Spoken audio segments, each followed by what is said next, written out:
आज़ादी की लड़ाई में कहा जाता है कि महात्मा गांधी का एक बड़ा योगदान रहा। महात्मा गांधी ने अपने सत्याग्रह और आंदोलन के दम पर देश को आजादी तक ले गए। आज हम जिक्र उनके पहले आंदोलन की करेंगे।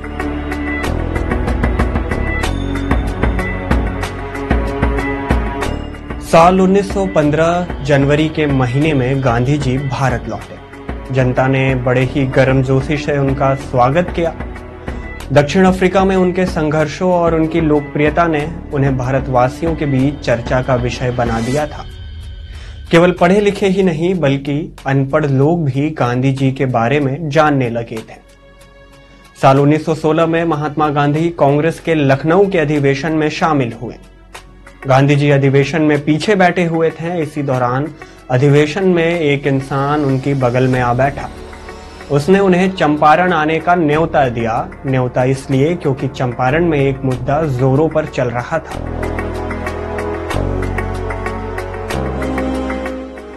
मसला था 3 कठिया पद्धति का। 19वीं सदी की शुरुआत में गोरे बागान मालिकों ने किसानों से एक अनुबंध करा लिया था, जिसके तहत किसानों को अपनी जमीन के 3/20वें भाग में नील की खेती करना अनिवार्य था। लेकिन जर्मनी के रासायनिक डाई के कारण नील का बाजार ठंडा पड़ गया था। इसकी खेती करने वाले किसानों को नुकसान होने लगा।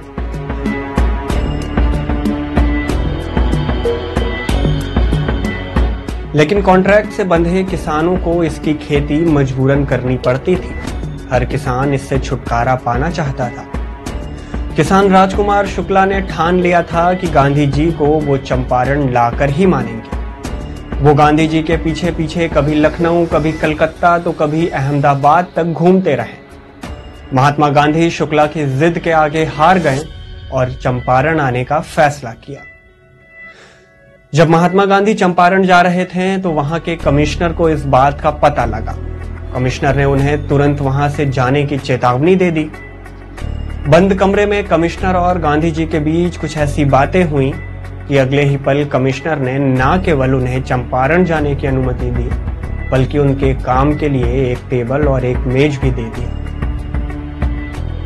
कमिश्नर की इस मदद को देखकर लोगों को और भी यकीन हो गया कि गांधी जी के अंदर कुछ तो बात है।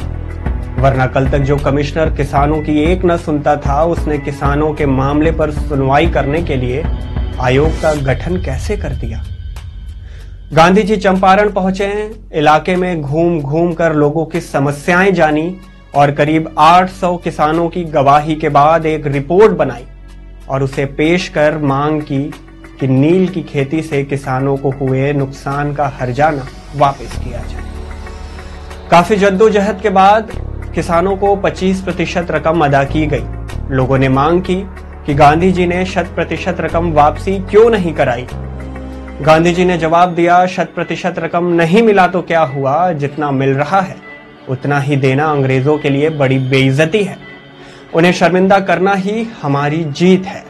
गांधी जी की ये परिकल्पना सच साबित हुई और 1 दशक के अंदर ही गोरे बागान मालिक चंपारण छोड़कर चले गए।